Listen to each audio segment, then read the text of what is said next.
The story begins with a young woman named Hannah, who's happily making chocolates early in the morning. After finishing a fresh batch, she quietly walks to a shop called Lover, places a small bag of chocolates inside a box at the door, rings the bell, picks up the old bag from yesterday, and quickly leaves before anyone sees her. That's when we realize Hannah is the anonymous chocolatier of Lover, someone who hides her identity but creates the most loved chocolates in the entire city. Only the head chef, Mr. Kenji, knows who she really is. Hannah's handmade chocolates complete the Pure Kenji chocolate set, the most popular item in the shop, loved by everyone. When Hannah reads people's glowing reviews about her chocolates, her heart fills with happiness. Meanwhile, on the other side of town, we meet the male lead, Suda Fujikawa, the CEO of Fujita Group, Japan's largest chocolate-making company. But recently, their sales have been falling sharply. In a tense board meeting, Suda presents new ideas to revive the company. His father, Mr. Fujiwara, the company president, disagrees with him. Suddenly, a glass of water spills. When Suda bends down to pick it up, his hand accidentally brushes against his assistant's hand, and immediately, his body starts reacting strangely. His heartbeat races, his breath shortens, and he feels like something is triggering inside him. Without saying a word, he rushes out of the meeting and into the restroom, scrubbing his hands roughly under the water. We then see a flashback, a scene from Suda's childhood, when he was visiting a girl in the hospital. Something had happened that caused this strange condition of his, but we'll find out more about that later. Later, we're introduced to Suda's cousin, who works as a director in the same company. He's one of the very few people who knows about Suda's condition and has helped him keep it a secret all these years. That evening, Hannah invites Mr. Kenji for dinner. He worries about her. She rarely leaves her home and doesn't socialize at all. He gently tells her, "If you stay like this, you'll end up all alone someday. You should go out, meet people." Hannah smiles softly and says, "As long as I have my little kitchen and my chocolates, I'll never feel lonely." Mr. Kenji gives her a psychology book written by Dr. Aaron, a well-known therapist. He suggests she should try counseling someday. He reminds her, "You've had scopophobia, the fear of being looked at, since childhood. But with help, it can be treated." We jump 15 years into the past. A teenage Hannah had bravely entered an international chocolate-making competition. When the judges came to taste her chocolates, they started talking to her, and suddenly, everyone's eyes turned toward her. Overwhelmed by anxiety, Hannah ran out of the hall, trembling, and sat on the stairs in panic. That's when Mr. Kenji found her, comforted her, and told her, "Your chocolates are the most unique and delicious ones here." He offered her a chance to work with him at Lover. From that day, Hannah began her journey as a chocolatier, quietly working behind the scenes at Lover. 2 days later, it's almost Hannah's birthday, which also happens to be Valentine's Day. Mr. Kenji plans a surprise. He arranges a dinner date for her with a young man named Hiro, the owner of a bar called Brush, located near Hannah's apartment. Hiro is Hannah's secret crush, but she's never been able to talk to him. Mr. Kenji calls Hiro and asks if he'd go on a birthday dinner with Hannah, and since they already know each other casually, Hiro agrees. Later, Mr. Kenji sends Hannah a short video of Hiro playing the piano. Hannah watches it and smiles brightly. She takes her binoculars and looks across the street toward Bar Brush, remembering the first time she met him. Years ago, Hiro had saved her from a small accident near the bar. When she saw his name written on his practice gear, she joined his kendo class, just to be near him. Though she never showed him her face, she couldn't look anyone directly in the eyes. Hiro unknowingly became the light of her quiet world. Elsewhere, Suda is attending therapy sessions with Dr. Aaron, the same psychologist. She tells him that he might be suffering from OCD, since he can't even touch another person's hand without severe reactions. Suda brushes it off, saying, "You're overthinking. I'm fine." But Aaron insists he continue therapy. During one session, everyone is asked to share their personal struggles, though no one knows each other's real names. Suda finds the whole thing ridiculous, but he sits quietly. Finally, Hannah's birthday arrives. For the first time in a long while, she gathers courage and goes out to the restaurant for her date. But as soon as she sees the crowd, her anxiety spikes. She sits nervously at the table, waiting for Mr. Kenji, unaware that Hiro is on his way. When a waiter approaches her, she panics and runs out. Just moments later, Hiro arrives and sits at the same table. Hannah calls Mr. Kenji, trembling, asking where he is. He laughs softly and says, "That's your surprise, Hannah. Your date has already arrived. Just go back and sit with him. You don't need to look into his eyes, just be yourself." But Hannah can't do it. She notices her outfit is similar to the waitstaff's, so she quickly covers her face and leaves. In the rush, she forgets her coat behind. Later that night, she returns to Lover and calls out for Mr. Kenji. The kitchen is dark. She searches and finds him collapsed on the floor. She calls an ambulance, but it's too late. He's gone. A heart attack. Hana breaks down. Mr. Kenji was her only family, her mentor, her guardian, her home. Meanwhile, Suda's father instructs him to acquire Lover, since it has high brand value and its Rainbow Pure Kenji chocolate set remains a nationwide favorite. Mr. Kenji's widow needs financial help, so Fujita Group buys 51% of Lover in exchange for 1.25% of Fujita Group shares. Suda becomes Lover's new managing director. His father orders him to find out everything about their secret chocolate recipes. At the same time, Hana, still mourning Mr. Kenji's death, decides to finally seek help.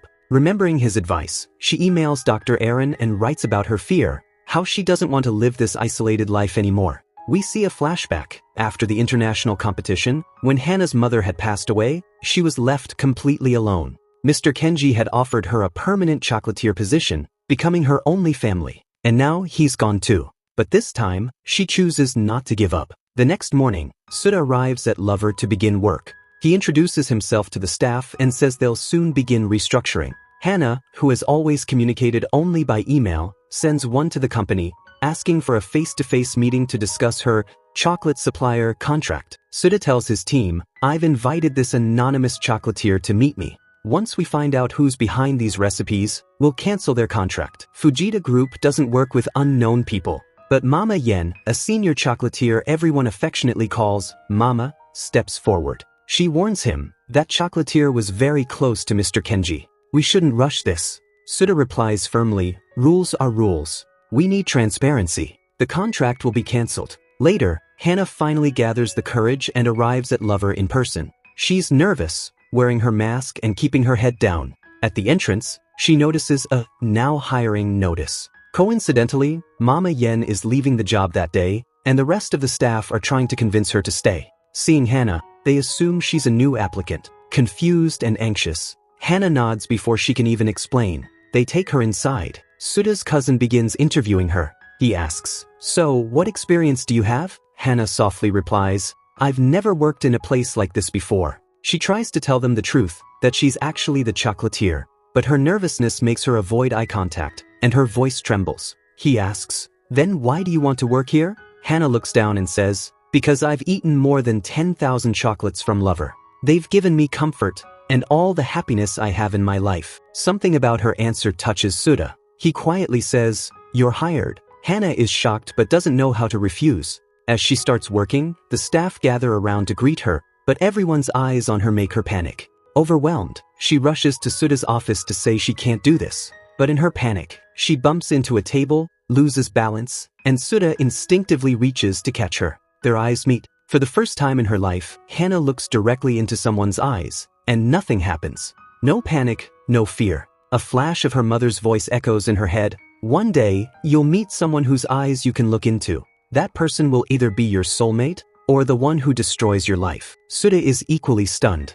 Her touch, the one thing that usually triggers him, doesn't affect him at all. As he slowly reaches to touch her face, Hana grabs his hand nervously and whispers, "Don't." Both are shaken. That night, Hana joins her online counseling session with Dr. Aaron, still wearing her mask. She tells her, "I think I met someone. After seeing him, I feel a little happier, but I still can't look into his eyes for long." Dr. Aaron smiles and says, "That's wonderful, Hana. Maybe there will be more people like that, and who knows, he might even be your soulmate." Hana quickly replies, "No, he's not my type. In fact, I think he's a bad guy." Meanwhile, Suda tells Aaron during his session, "Something strange happened. A girl touched me, and nothing happened." Aaron smiles, "Maybe you've met your soulmate." Suda shakes his head, "She's not my type." Aaron laughs softly, "Then let's call her your miracle touch." Later, at Lover, Suda secretly watches Hana from his office, trying to understand why her touch didn't trigger his condition. Just then, a customer asks Hana about the Pure Kenji chocolate set, whose sales were temporarily suspended. Nervous, Hana accidentally bumps into another customer, dropping a few plates. She apologizes repeatedly, flustered. The head chocolatier scolds her for being careless. That evening, Hana finally replies to Suda's email, writing that she wishes to remain anonymous for personal reasons and will continue delivering chocolates as before. Suda replies firmly, Until we know who you are, we can't continue selling your chocolates. At that moment, loud shouting is heard outside. A supplier named Mr. Kuma storms in, furious about Mama Yen's resignation. He threatens to stop supplying key ingredients unless she's rehired.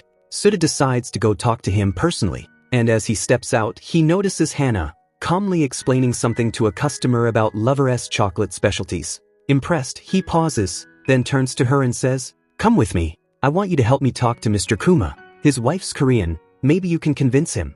Suzuki's hand's still injured, which is why he called his friend to drive for him. That friend wasn't just anyone, it was Hiro. When Hana sees Hiro arriving, she can't hide her happiness. Suzuki notices her sudden change of expression and teases her. Hana blushes. Hiro also smiles and tells him that he and Suzuki have been friends since high school. He was always good at everything: studies, piano, and even making candies. Even now, we sometimes go to candy classes together. Hana listens to them with great excitement. Later, they stop at a small place to eat. Hiro brings drinks for everyone, but Hana can't even look him in the eyes. She just keeps blushing quietly while pretending to listen to the background music. Hiro, noticing the music, asks gently, "What kind of music do you like, Hana?" She replies softly, "Jazz." Because Hiro plays piano, he smiles and says, "Oh, I also have a little jazz band near my place. We play quite often." Hana already knew about it. After finishing their meal, they get back on the road toward Mr. Kuma's village. Suzuki keeps talking non-stop, making silly comments, and Hana keeps scolding him in Korean, half irritated, half laughing. But suddenly, one of the car tires bursts. The road is muddy and uneven. As soon as they step outside, mud splashes all over Sosuke's shoes. He sighs, wraps plastic around his feet, and tries to fix it himself, but since his hand is injured, he calls Hana to help. They start walking toward Mr. Kumar's house together. On the way, Sosuke suddenly jumps. A huge frog crosses their path, scaring him. Hana laughs, but in that moment, she slips toward the side of the road. Sosuke tries to help by extending a stick, but it slips from his hand. Just as she's about to fall, Hiro arrives and catches Hana's hand. Then he says he'll go fix the car and meet them later at Mr. Kuma's house. They finally reach the house, but Mr. Kuma hasn't arrived yet. His wife greets them and asks them to wait, giving them a room to rest. A little later, Hiro also arrives. Suzuki goes to see the hot springs nearby, while Hiro sits outside, lost in thought. Hana joins him, and the two begin to talk about Mr. Kenji. Hiro shares that Mr. Kenji once set him up on a date, but the girl never showed up. Hana looks down, realizing she was the girl who didn't show up that day. She wants to tell him the truth and apologize, even express her feelings. But before she can, Hiro's phone rings. It's a girl badmouthing him. Her contact name is saved as "Don't pick up." He sighs, cuts the call, and Hana curiously asks who it was. He brushes it off, saying it's nothing, but the phone rings again. This time, it's a bar staff member telling him that Iron, the same girl, is drunk. Hiro asks the staff to take care of her, saying he'll come anyway. He calls a taxi and leaves immediately for the bar. Hana and Sosuke stay back, waiting for Mr. Kuma. Eventually, they both fall asleep while waiting. Hana dozes off on the table. Sosuke quietly watches her, tracing her shadow on the wall, and gently moves his hand as if patting her head through the shadow. He hesitates, almost about to touch her for real, but just then Hana shifts her head to the other side, startling him. He quickly steps back, nervous. At that very moment, Mr. Kumar arrives and invites them both to dinner. He apologizes sincerely for the supply issue, explaining that he had gone to meet Mama. Mr. Kuma tells them the truth, that Mama left because of serious health problems. She didn't get fired. In fact, the company has been covering all her medical bills and even arranged a good doctor and retirement package. Hearing this, Sosuke thanks him warmly. During dinner, Sosuke accidentally spills a few drops of sauce on his shirt and feels uncomfortable. He excuses himself to the restroom and calls Hana to bring him an extra shirt, the one he always carries in his bag. But the shirt Hana brings turns out to be one of his previously worn ones. He asks for another, but Hana hands him a clean shirt that was kept nearby. Reluctantly, Sosuke changes into it. They continue the dinner and talk about finalizing the business deal. Mr. Kuma then invites them to the hot springs after dinner. While relaxing there, Hana asks Sosuke, "Why didn't you tell anyone about your mama's condition?" Everyone was spreading rumors. Sosuke replies quietly, "Because she made me promise not to tell anyone. She didn't want people to worry about her." Hana nods and says softly, "Well, everyone has their own secrets, right? Maybe your mama will be happy knowing you kept her secret." Sosuke looks thoughtful. He realizes something and immediately sends an email to the chocolatier, apologizing. He writes that he now understands. Maybe the chocolatier also had personal reasons for wanting to stay anonymous. He tells them they can continue working from tomorrow and even doubles their chocolate order. When Hannah sees the email, she's shocked. That means she has to make double the chocolates overnight. But she smiles, because deep down, making chocolates is what makes her happiest. Later, while walking home, Sosuke teases her. I've noticed something, Hannah. You can't make eye contact with most people, right? She nods shyly. Maybe that's my little secret, she says. But you can make eye contact with me, Sosuke replies, smiling softly. Like right now. She looks away nervously and whispers, maybe because you're kind of a bad guy. When they reach near her house, she gets down from the car. But Sosuke stops her and says, wait, can we shake hands at least? I just want to thank you for helping me today. Hannah nods and extends her hand. Sosuke nervously reaches out and shakes it, holding it for a while. That simple touch brings back an old memory. When he was a child in the hospital, holding a kid's hand. That was the last time he ever touched anyone. Now, after all these years, he finally felt the warmth of another human again. His eyes fill with tears. Hannah notices and asks softly, are you crying? He quickly pulls his hand back, forcing a smile. No, you just squeezed my hand too hard, he says jokingly. But Hannah keeps looking into his eyes. I've never seen anyone's eyes look so sad while crying, she says quietly. Sosuke chuckles awkwardly. What are you even saying? But Hannah adds, it's just new for me, seeing someone's eyes that honest. As she walks away toward her house, Sosuke stands there in the rain, staring at his hand, the same hand that had finally felt warmth again after so long. For the first time in years, he smiles sincerely. That night, Hannah stays up all night making chocolates and completes the entire order by morning. After delivering the chocolates, she returns home exhausted. Meanwhile, Iron wakes up in Hiro's apartment, since his place was right above the bar. She teases him, saying, you really didn't do anything? A beauty like me was sleeping right here on your bed, and you restrained yourself? Hiro laughs lightly. You're the one who said nothing should happen between us again. From their words, we learn that they have a complicated past. After a single night years ago, Iron had left without saying a word. Now, Hiro cooks breakfast for both of them, but Iron rushes out after eating, almost running away again. Hiro calls after her to take her coat, but she doesn't look back. Meanwhile, at Rainbow Palette, the chocolate sale begins. But one particular flavor, Waltz Bean, starts getting negative reviews. Sales drop fast. Kashi informs the team, and they consider stopping its production. Hannah remembers Mr. Kishi's words, how he said that every chocolate, just like people, takes time to be appreciated. He once told her that he wanted his chocolates to reach everyone slowly but sincerely, just like he wanted Hannah to open up, meet people, and connect with them. That evening, the staff discusses whether to continue or modify the Waltz Bean recipe. The head chef refuses to change it, saying, I don't want to alter Mr. Kishi's original creation. Hannah wants to say something, but the words don't come out, so finally concludes, maybe it's time we shut down that line. That night, Hannah talks with Aaron on the phone. She says softly, I wanted to speak up today, but I just couldn't. Aaron encourages her, you're improving, Hannah. You sat with everyone. You didn't have to hide your eyes anymore. Celebrate those little victories. They matter. Her words make Hannah smile. Later, Hannah writes an email to the team explaining her thoughts, that they shouldn't change the ingredients, only adjust the proportions slightly.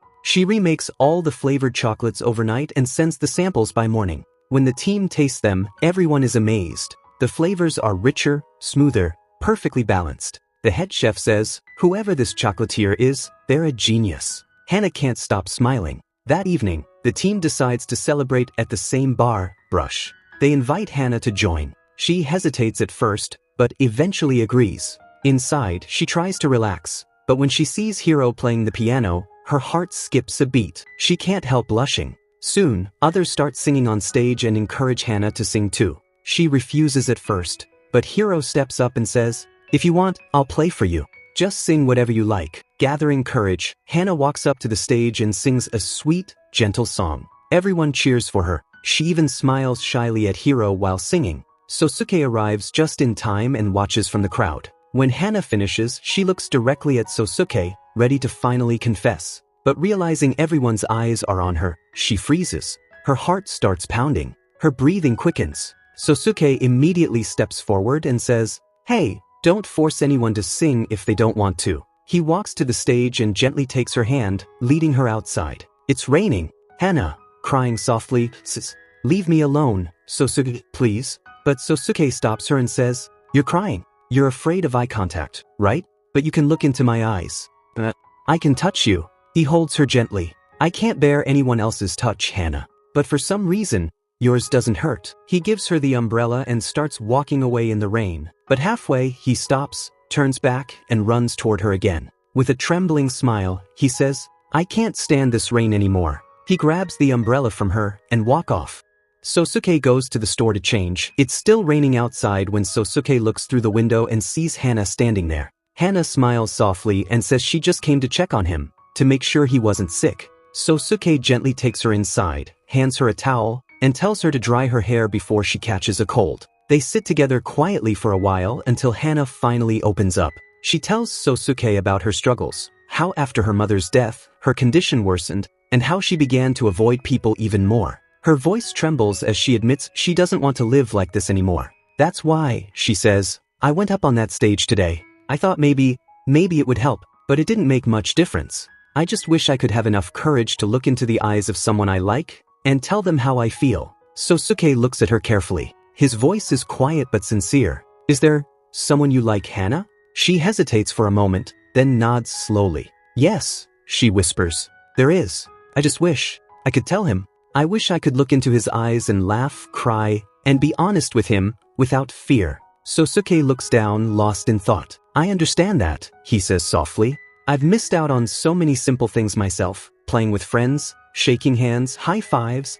I always wanted to, but people thought I was crazy because of my germophobia. They didn't understand that I don't think others are dirty. I just think I am." As his words fade, we see a flashback. A younger Sosuke, standing in a hospital, holding his brother's hand. His brother smiles at him, takes the chocolate Sosuke offers, and seconds later, tragedy strikes. The memory fades into darkness. Since that day, Sosuke has blamed himself for his brother's death. He came to believe his touch brings bad luck, that he's cursed. Back in the present, Hana asks gently, "Then why do you think it doesn't happen between us? Why aren't you uncomfortable with me?" Sosuke looks at her, half smiling. "I don't know. Maybe we're meant for each other." Hana laughs nervously. "That's not possible." "Yeah," Sosuke replies with a soft chuckle. "I guess it's not." But then Hana says, "Still, what if we could help each other? Like some kind of program? We could practice touch, eye contact, connection. To overcome it." Sosuke looks intrigued.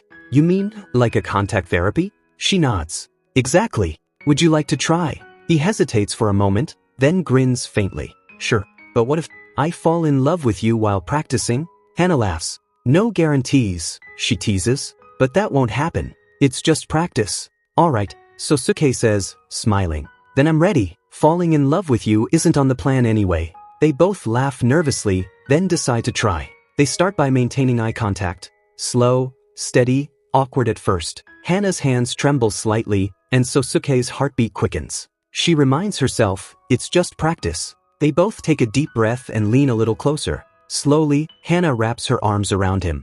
It's the first time Sosuke has hugged anyone in years. His eyes glisten. That warmth, that human connection he thought he'd lost forever, floods back in. Hana notices his tears and gently pats his back, comforting him. In that moment, both of them remember their past pain. Hana recalls her mother, and Sosuke recalls his brother. For the first time, their hearts begin to heal together. Sosuke looks into her eyes and says softly, "Let's heal together." Hana smiles through tears. Just together. Meanwhile, in the city, Suzuki's father, Mr. Fuji, is seen in his office, talking to a man named Mr. Koji. He says, "We'll have to shut down the Love Clover branch earlier than planned." Sosuke has started to care too much about it. But remember, follow the original plan. Gather all the recipes from the server first. Once that's done, we close it permanently. The next morning, Sosuke attends his group therapy session. A few new people have joined. One of them is a woman who recently lost her husband, someone who will later become an important part of the story.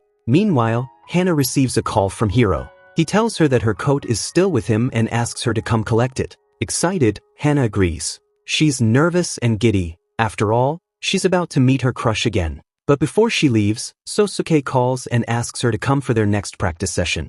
Luckily, it's at the same restaurant where she's supposed to meet Hiro, so she agrees happily. At the restaurant, Hana looks shy and uncomfortable around the crowd. Sosuke notices and says gently, "Then think of me as your favorite person, the one you like. Imagine you're sitting with him." Hana blushes, focuses on his eyes, and slowly imagines Hiro in his place. The way she looks at Sosuke now, full of warmth and affection, makes his heart race. He starts sweating nervously and excuses himself to change his shirt. He comes back, and it happens again. The nervousness, the warmth, the feeling he can't explain. He ends up changing shirts multiple times just to calm down. Suddenly, a man taps Sosuke's shoulder from behind. He freezes. When he turns around, it's his father, in a business meeting. Sosuke is forced to shake hands here, visibly tense. Hana, noticing how uncomfortable he is, steps forward, shakes hands herself, and politely introduces herself as Sosuke's assistant. Later, the two sit in the car eating burgers.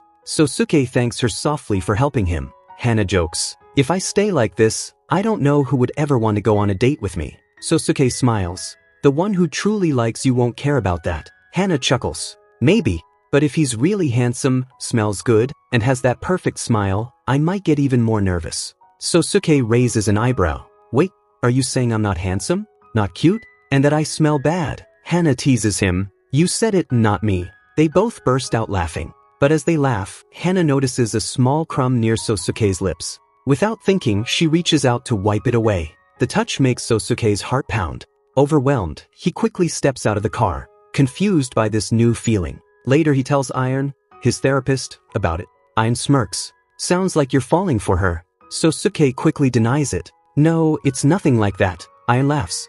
"Then why can't you look at me when you say it?" He stays quiet. He can't explain it, not even to himself. Later that day, Kashi tells Sosuke that an important business partner wants to meet him, the owner of Gabriel Blossom, a premium chocolate brand that supplies rare ingredients to Rainbow Palette. Kashi warns him, "If you don't go, we might lose the deal." At the same time, Hana receives a message from Sosuke asking her to join him for the meeting. She refuses politely, saying she has personal plans, her long-awaited date with Hiro. Hana gets ready with excitement, wearing her favorite outfit, and heads to the restaurant. Coincidentally, Sosuke is driving by the same road on his way to the Gabriel Blossom meeting. When he sees Hana, he stops and insists she come along. Hana refuses repeatedly, saying she can't. The small argument blocks traffic, and people begin staring. Embarrassed, Hana finally gets into the car and snaps, "You just ruined my love story before it even began." Sosuke apologizes, "I'm sorry, but Rainbow Palette needs this deal, and I might need your help in it." Hana sighs, frustrated but softens. "Fine, just for a while." Before going in, she secretly calls Iron and requests, "Please, go to the restaurant in my place. Just say hi to Hiro and return my coat. I can't miss him again." Iron laughs. "But how will I recognize him?" Hana giggles nervously. "Oh, you'll know. He's very handsome. You'll notice him right away." Iron agrees and leaves for Hana's date, while Hana joins Sosuke at the Gabriel Blossom office. There, they're welcomed by the owner's daughter. She explains that her mother, who passed away 3 years ago, wanted all partners to be tested, to see if they still understood the true aroma of their chocolates. Only those who can sense the change, she says, will continue the partnership. Hana tastes the sample and smiles. Yes, the aroma has changed. But this new one, it's even more beautiful. Her words move the owner's daughter to tears. She thanks Hana, saying she never thought anyone would recognize her mother's legacy so deeply. As they walk outside, Hana stands under the garden's soft light. A petal falls on her head, and Sosuke gently brushes it away. The owner's daughter asks playfully, "Do you know what kind of flower that is?" Sosuke looks at it closely. "It looks like a cherry blossom, but I'm not sure." Hana tells him slowly it's apricot. Looking at them, owner remember her childhood, when she visited Gabriel Blossom with her mother years ago, when the founder had asked the same question. Her mother hadn't known the answer then, but she helped her out. In return, the founder had gifted them the first chocolate ever made in their shop, the one that started it all. Thanks to Hana's intuition, they pass the test and secure the deal. On the way back, Sosuke thanks her again. "Because of you we passed," Hana says, "and because of me, my love life got destroyed." Sosuke laughs. "Well, your ability to express feelings is special. You just have to look into someone's eyes and confess. If only the guy you like is half as sincere as you." Later, during therapy, the topic turns to love. Everyone shares their feelings, what love means to them. When it's Sosuke's turn, all he can think about is Hana. But he says nothing, just smiles quietly. That night, he gives a box of chocolates to an elderly woman so she can reconnect with her grandchildren. Meanwhile, Hana can't sleep. She keeps thinking about Sosuke, his words, his eyes, his kindness. Finally, she decides, tomorrow, I will confess my love. The next morning, she rushes to the kendo class. After practice, she gathers her courage and approaches Hiro. Her voice shakes. There's something I want to tell you, she says. I like you. But the person standing in front of her isn't Hiro. It's Susuke, wearing Hiro's jacket by mistake and runs off in embarrassment. He finally understands. Hana's crush has always been Hiro. That evening, the staff invites Hana to the bar brush, but she declines. Outside, she meets an old customer who mentions the orange tree chocolate flavor. It tastes different now, the woman says softly. I last had it 20 years ago when I was a child. It used to be special. Can you make it taste the same again? Elsewhere, Mr. Fujiwara struggles with serious health issues. His doctor advises multiple tests, but he hides it from Susuke. Kashi eventually finds out and tells Susuke not to worry. Outside, a few trusted board members had gathered. They discussed the future of the company after Mr. Fujiwara's declining health. One of them mentioned, we must choose a successor soon. Another replied, there's no need to worry. Takashi has always been there for Mr. Fujiwara. After all, he's the son of Mr. Fujiwara's twin brother. He's practically family, and the most suitable person to take charge. Meanwhile, a lady named Reiko, the CEO of an investment firm, sat beside Susuke. She mentions her sister is in hospital. In her childhood, she used to bring her chocolates. Those moments were precious. Now, as her sister's life slowly faded away, Reiko wished to recreate that same taste, the exact chocolate they once shared as kids, hoping it would bring a smile to her sister's face one last time. But the recipe was over 20 years old. However, Sosuke's team at La Sava Chocolaterie still had preserved data from the employees who worked there decades ago. One of them, an elderly woman, was still alive. Upon hearing the story, Sosuke immediately contacted her, explained the situation, and requested her to visit the factory. The old lady agreed without hesitation and arrived that very evening. Once there, she inspected the ingredients carefully and noticed that a few had been modified over time. She asked for the originals to be brought in and instructed the staff on how to restore the authentic flavor. For the first time, she also asked Hana to join everyone in making the chocolates by hand. Hana was overwhelmed with happiness. It was the first time she had been invited to work alongside everyone. Her smile never faded that entire day. The chocolates were finally ready. The team gathered to taste them. Even Sosuke joined in. He remembered eating the same chocolates as a child with his late older brother. But when he took a bite, he immediately realized something was missing. The taste wasn't quite the same. The others apologized to Reiko, saying they had failed to recreate the exact flavor. As Sosuke offered to drop the old chef home, she smiled softly and said, "Thank you, dear. I can't tell you how happy I am to make these again after 20 years. Oh, I remember, Mr. Fujiwara once visited us with his son. You must be that sweet little boy, right?" Sosuke was surprised. Outside, Hana asks, "Did you already know her?" Sosuke says that was my older brother. Those chocolates were his favorite. He was always sick and refused to eat anything except the insolence chocolates my father brought home for him. One day, my father lost his temper when I asked for one. But my brother, he gave me his entire box, his favorite thing in the world. Hana smiled gently. "So that's why you were so determined to help Reiko, because you understood her feelings." Sosuke sighed, "Maybe. But in my case, it was selfish. I took something precious from my brother. He loved those chocolates and I took them away." Hana looked at him warmly. "You're wrong, Sosuke. Giving someone chocolate means giving them a little piece of happiness. And when they smile because of it, that becomes your happiness too. I'm sure your brother must have felt the same, happy to see you smile." Her words touched him deeply. Just then, the lady called out to them. She said she remembered something, that years ago, Mr. Fujiwara had created a special children's recipe, one his father had personally recommended. She shared the details, and Sosuke immediately called the head chef to modify the batch accordingly. Everyone got to work once again. That evening, Sosuke and Hana took the train back. Hana sat quietly, looking out of the window. Sosuke turned to her and said softly, "By the way, yesterday at the can-do class, the person you confessed to, that was actually me. But I know you like Hiro. You must be wondering how I ended up in his uniform." "Well, that's a long story." He smiled faintly, but Hana didn't respond. When he turned to look at her, she was already fast asleep, earbuds in her ears. Sosuke chuckled. "I told you everything, but you didn't even hear it. Not my fault. He gently picked up one of her fallen earbuds, placed it in his own ear, and checked her phone screen to see what she was listening to. As he did, Hana's head softly rested on his shoulder. Sosuke froze but didn't move. For the first time in years, that moment felt peaceful. He was falling for her even if he didn't want to admit it. Later, the newly modified chocolates were ready. Sosuke and Hana visited Reiko and her sister at the hospital. As soon as they tasted the chocolates, both women were moved to tears. It was the exact flavor they remembered from childhood. That night, Sosuke quietly left a box of those chocolates on his father's desk. He then headed to his therapy session. This time, he looked brighter than ever. Eren, his therapist, noticed and teased him. "You look happier than usual, Sosuke. Seems like that miracle touch is working wonders on you. Or maybe you've fallen in love." Sosuke quickly denied it. "I told you she liked someone else." Later that evening, he invited Eren to dinner. They went to a bar together, and as Sosuke went out to park the car, Eren stood outside feeling awkward, afraid of bumping into Hiro again. Just as she was about to leave, Hiro appeared behind her. "I just wanted to return your coat," he said calmly, "so we don't have to keep bumping into each other by accident." He invited her up to his room to collect it. Eren hesitated. "Are you angry with me? Why would you think that?" Hiro asked. "Did you do something wrong?" Eren's heart raced. "No, I don't hate you, Hiro. I actually like you.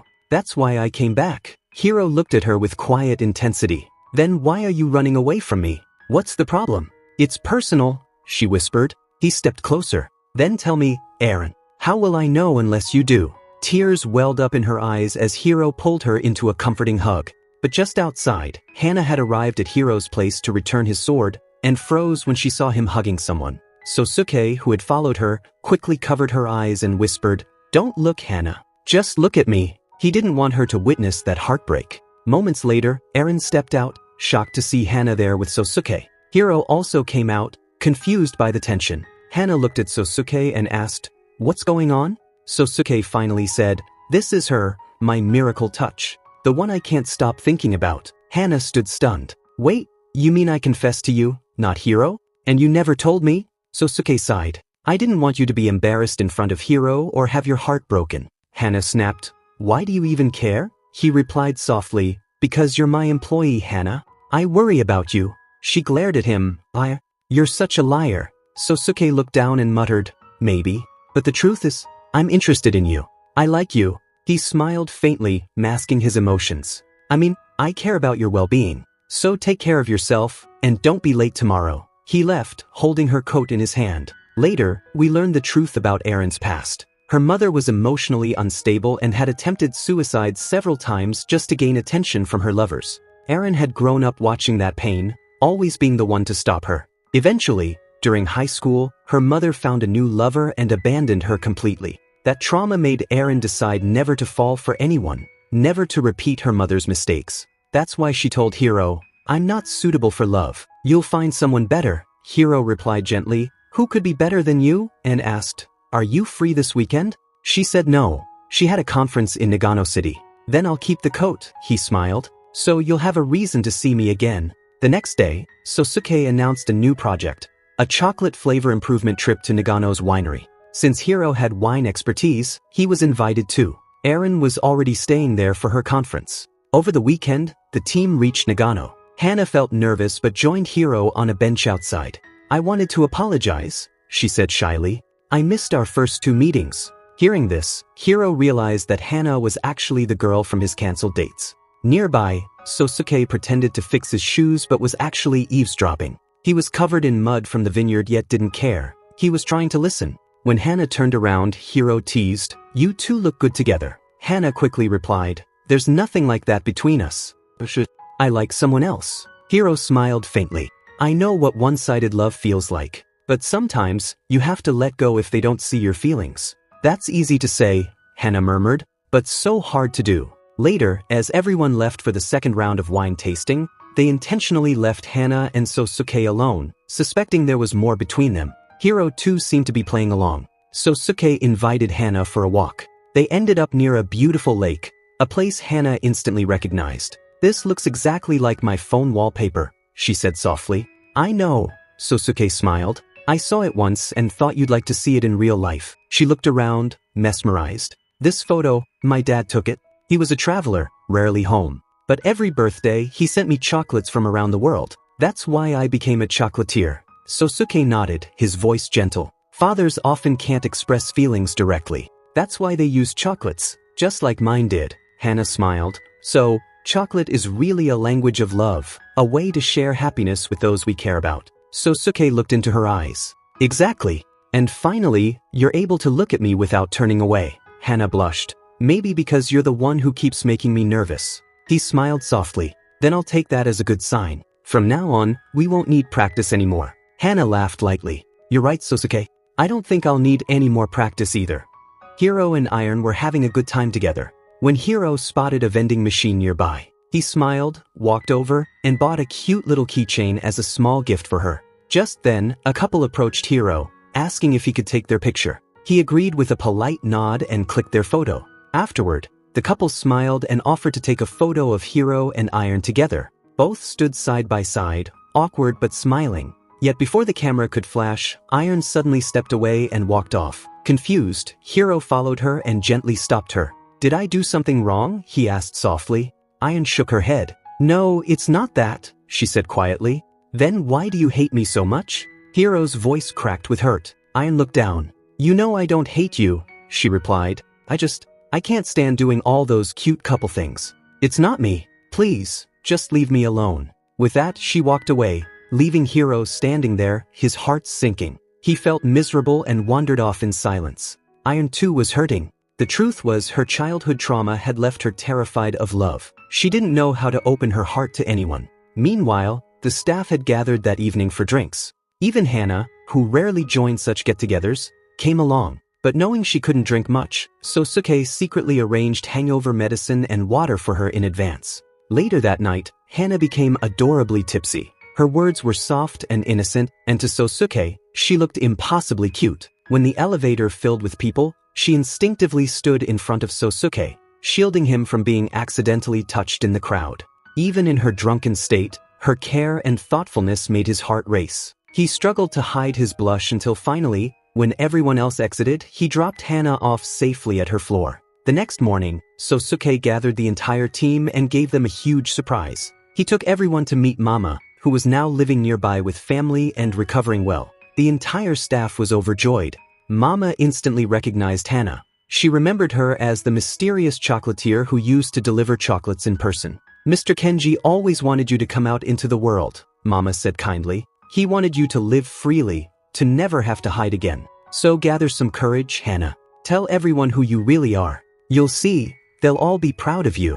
After returning, the team finalized their new chocolate flavor. It was a success. Everyone loved it, but not all was peaceful. Takashi had secretly recorded most of the recipe. The only missing piece was the pure cacao formula, the secret essence known only to Hana. Soon after, Mr. Fujiwara announced a harsh decision. The low silver server project would be shut down soon. Sosuke objected immediately. We can't do that, he insisted. Please, listen to me just once. But his father wouldn't hear him. Elsewhere, Arena emailed Hana, saying she could no longer continue the online concentration therapy. Feeling lost, Hana went to Hiro's place to collect her coat. Hiro, meanwhile, sat alone drinking and playing the piano, sadness written all over his face. When Hana entered, he was already drunk. She rushed to hold him as he stumbled, and as she tried to fetch him water, Hiro caught her hand, refusing to let go. He pulled her close, mistaking her for Iron. In that moment, he wrapped his arms around her tightly.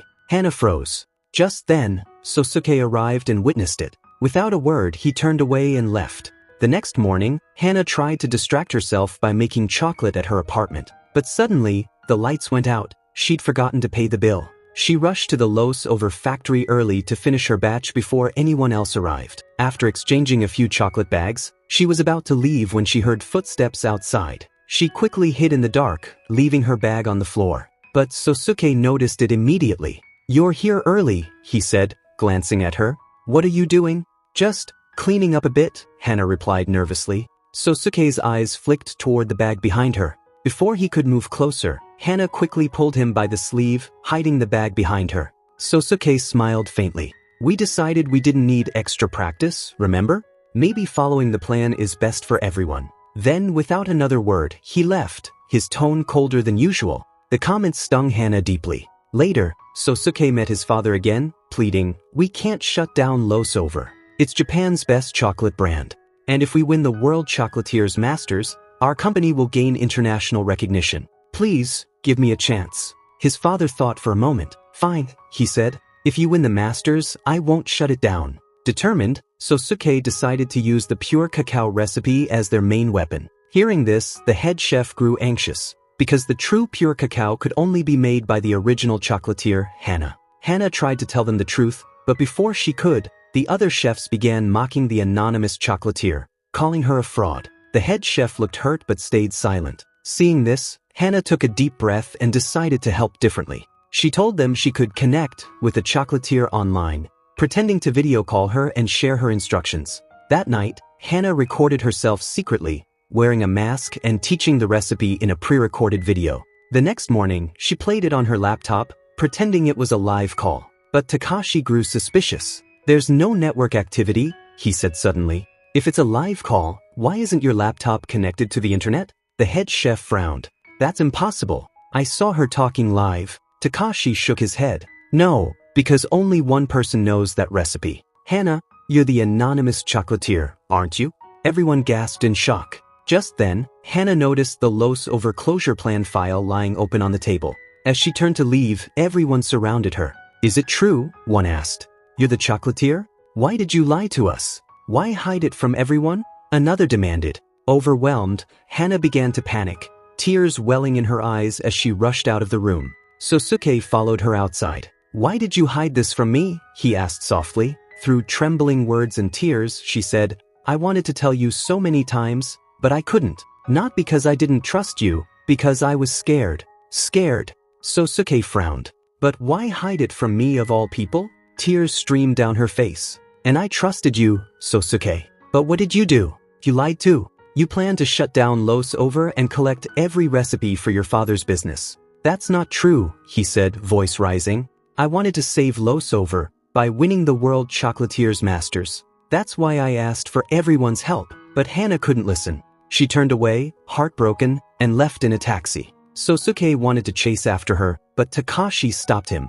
"We don't need her anymore," he said coldly. "We already have all the recipes we need." That night, Hana cried endlessly. But one thought gave her strength. She could still save Losover by winning the World Chocolatiers Masters. She opened an old wooden box containing photos and notes, maps of a distant place called Cocoa Republic, where the world's best cocoa beans were grown. She packed her things and set off to find them. Later, the Losover staff, now aware of her struggles, realized that only Hana could make the truly authentic pure cacao. They decided she must represent them in the competition. The head chef found a letter Hana had left behind, explaining everything: her condition, her hidden life, and how Lost Lover had become her first real family. She wrote, "For years I lived hiding from the world, believing no one could ever love me. But working here with all of you made me feel seen, welcomed. I wanted to stay, to belong. But my condition forced me to hide. If we never meet again, please know, I'll never forget the warmth you gave me."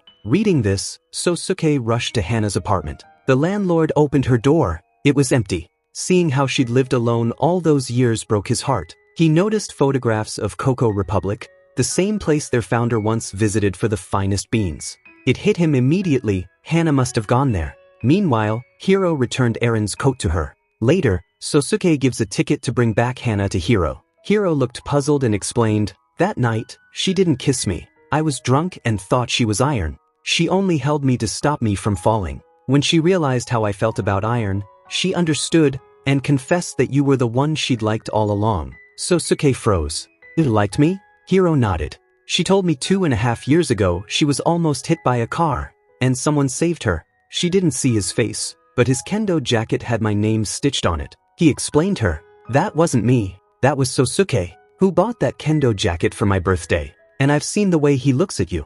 Your eyes also searches for him only." Back in the present, Sosuke sighed. "I'll go bring her back." Meanwhile, Hana arrived in Cocoa Republic. She stepped off the bus, holding the old photograph that had guided her there. Suddenly, a thief snatched her bag and ran. Before she could scream, a local boy chased the thief down and brought the bag back. Hana showed him the photo and asked for the location. He smiled and offered to take her there, but the place he led her to was an abandoned farm, and soon she realized it was a trap. Several men surrounded her, demanding money. Hana trembled, terrified, but before they could touch her, Sosuke appeared, rushing in like a storm. He fought them off fiercely, though one knife struck his back. Even wounded, he defeated them and ran to Hana, pulling her into his arms. She was crying uncontrollably. He stroked her hair, whispering, "It's okay. You're safe now." "Why did you come here?" he asked gently. "To save Losover. I came to get the finest cocoa." "You could have told me," he said. "At least read about this place before coming." Seeing the blood on his back, Hana panicked. "You're hurt." He smiled weakly. "So, you do care about me?" Hana wiped her tears. "Of course I do. You got hurt because of me." Sosuke grinned faintly. "Then promise me one thing, never disappear from my sight again." "I meant as an employee. It's stressful when my top chocolatier goes missing," he joked, blushing. Hana smiled sadly. "But I'm no longer your employee." He looked straight at her. "Maybe not, but you're still the greatest anonymous chocolatier, and I'm here for business." "Business?" she blinked. "I came to recruit a creative genius, Japan's finest chocolatier, Miss Hana," he said with a soft smile. "Will you help me win the World Chocolatier's Masters?" Hana nods and happily agrees. Sosuke and Hana stops at a small countryside cafe. While eating, they ask the owner about Mr. Kanji, the man whose name appeared in the old factory records. The cafe owner, an old local, recognizes the name immediately. She explains that years ago, Mr. Kanji discovered something extraordinary. The cocoa beans everyone had thrown away, thinking they were rotten, were actually the key to creating his most famous chocolate, Losover. With those imperfect beans, he made a masterpiece. He even taught the villagers how to turn mistakes into something beautiful. That's why, even after all these years, people still remember him.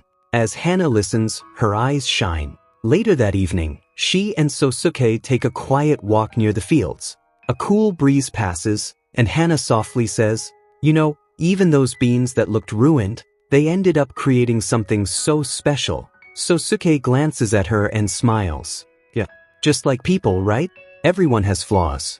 But maybe those flaws are what make us unique." Hana looks down shyly. "I know I have a lot of flaws too," she murmurs, "but I still want to take part in the World Chocolate Masters competition. Not for the company, but for myself, for Mr. Kanji, and for Losover." Sosuke stops walking and looks at her seriously. "If you're not comfortable, Hana, you don't have to go through with it." She shakes her head. "No, I've been running all my life. I don't want to run anymore. I just hope maybe a miracle happens." Sosuke chuckles softly. "You know, if miracles didn't exist, then we wouldn't even have the word miracle in the first place." He steps closer and adds quietly, "But even if a miracle doesn't happen, you can still count on me. Wherever you look, I'll be right there." Those words make Hana's heart skip. She looks at him and whispers, smiling faintly, "So, everything's in your hands now." Sosuke grins and stretches out his hand. "Then let's test it out," he says playfully. Hana laughs, placing her hand in his, and as they start walking, their fingers remain intertwined. Hana teases, "I thought you said we didn't need practice." He glances at her and replies, "This isn't practice, Hana. This is real." She blushes, trying to hide her smile. Meanwhile, Takashi has joined forces with a rival company. He's been secretly buying up shares of the Fujiwara Group and convincing several board members to side with him. When Sosuke's father learns of this, the stress causes him to suffer a heart attack. Later, Sosuke sits beside Hana in silence. She sighs, "Maybe I did something wrong. I once said sarung means bringing happiness to the lives of those you love. I guess I used that word wrong. I said it, but I was talking about my family back then." He chuckles bitterly. "Now I say it so often." Hana blushes. Then Sosuke's phone rings. It's the hospital. His father's condition has worsened. Both rush back to Japan immediately. At the hospital, Sosuke learns the truth. 4 months, someone had been steadily buying the company's shares. His father had discovered it and tried to stop it, but the stress pushed him too far. Now, as the acting president, Sosuke calls for an emergency management committee. But before the meeting can even begin, Takashi storms in with several shareholders. He announces his proposal to dismiss both Sosuke and their father from their positions. A vote will be held at the upcoming shareholders' meeting. Most of the room sides with Takashi. His tone is cold, his confidence unshaken. Earlier, Mr. Fujiwara privately warns him, "You may have the numbers, Takashi, but you'll never have the heart to lead. Keep your brother's and father's honor intact while you still can." But it's too late. Takashi's plan spreads across the media. The Fujiwara group's reputation trembles. Back at Los Over, the atmosphere is heavy. Everyone's trying to act normal, but Hana senses the tension. Sosuke barely talks. When Hana approaches him, she asks gently, "Are your father and the company going to be okay?" He replies softly, "I don't know. All we can do is make sure we have more support." Then Takashi in the next shareholders meeting. "We need more votes in our favor." Hana nods. "There must be people willing to help. You should reach out, one by one." Sosuke does exactly that. He and Hana contact Kuma, Gabriel, Blossom, everyone they know who owns even a small portion of shares. Together, they gather 40.55% of support, just enough to stand a chance. But one person remains, Mrs. Kanji, the late chocolatier's wife, who still holds 1.25% of the shares. Both Sosuke and Takashi try to contact her, but she's unreachable. Meanwhile, the day of the shareholders' meeting is the same day as the World Chocolate Masters. Sosuke attends the meeting, while Hana prepares nervously backstage. She wears her chef's uniform, the same white coat with the Los Over logo, her hands trembling slightly as her name is announced. She steps onto the stage, head down, too nervous to look at the audience. The timer starts, 2 hours. Back at the meeting, Sosuke stands up to speak. He addresses the board with calm determination. "Through Los Over, I've met countless people whose lives changed because of a single piece of chocolate. We brought smiles back to faces that had forgotten how to smile. I don't want to shut that down." His words echo through the room. At the competition, employees gather around, holding signs with Sosuke's face. "Don't worry, we're with you." When Hana sees this, she smiles tearfully. At the meeting, Sosuke concludes, "I'm not asking for control. I just want to keep our promise to create happiness, not just profits." He bows deeply. "Whatever decision you all make, I'll accept it. But right now, there's somewhere I need to be." He leaves the meeting mid-session, running toward Hana's competition. Just then, a woman stands up in the boardroom. Everyone turns to see her. It's Mrs. Kanji. She speaks softly but clearly. "These chocolates, they brought my family together again. Even after my husband passed away, they connected me with my children, my grandchildren. That's why my vote goes to Sosuke." Gasps fill the room. The final decision shifts in Sosuke's favor. Meanwhile, on stage, Hana's hands are shaking. She can't look up. The crowd, the judges, the lights, it's too much. Then, from the back of the room, she hears a familiar voice. "Hana!" She lifts her head slowly and sees Sosuke standing there, smiling gently. Her fear melts away. With renewed confidence, Hana begins explaining her chocolate creation. Her voice grows steadier with every word. When the results are announced, she's declared the winner. "An hero," everyone cheers loudly. Hana dedicates her trophy to all her friends at Los Over, but her eyes search for only one person. Sosuke stands near the exit, watching her silently. When she spots him, she runs toward him, and without thinking, throws her arms around him. In that moment, we see a flashback, Hana's therapy session with Dr. Aaron. She had once asked him, "Why is it that I can only look into Sosuke's eyes?" The doctor smiled. "And how do you feel when you do?" Hana replied softly, "The first time I made eye contact with him, I couldn't stop thinking about him afterward. When I look into his eyes, I can tell what he's feeling, happy or sad, and I feel it too. No matter where we are, my eyes keep searching for him. And when he's not around, I wonder where he might be." The doctor had laughed kindly. "Hana, you don't need therapy to know what that means. You're in love." Back to the present, Hana hugs Sosuke tightly. Tears glisten in her eyes as she whispers, "I finally understand now. There's something I need to confess." Sosuke looks at her, startled. Hana smiles and says softly, "I like you, Sosuke." He chuckles nervously, trying to hide his blush. "Isn't that what sarung means?" They both laugh, and then, without hesitation, they kiss, sealing their love at last. Later, Sosuke returns to the meeting room. Takashi sits alone, staring at the floor. Even though he had the majority, He feels defeated. Sosuke walks up quietly. Takashi looks up, his eyes tired. I could have removed you both, he says bitterly. But I didn't. Sosuke nods. I know. You've always been my brother, even when you were against me. For the first time, Takashi smiles faintly. They shake hands. Thank you, Sosuke whispers, for everything. Afterward, Sosuke visits his father at the hospital. He takes his hand gently and Dad says, "It wasn't your fault. Your brother wouldn't have wanted you to keep blaming yourself." Finally, the family begins to heal. Time passes. 1 year later, Erin is taking her therapy for childhood trauma. Soon after, we see the most beautiful moment, Hana and Sosuke's wedding. Their friends and families gather, laughter echoing through the garden. Iron and Hiro arrive late, arguing playfully, but smiling from ear to ear. At one point, Hiro teases Iron. So, oh, no more coincident, right? She laughs, showing him a tiny keychain, the one he won for her years ago. No more coincidence, she says softly. I'm ready for this relationship. He smiles. Then may I finally say something, madam?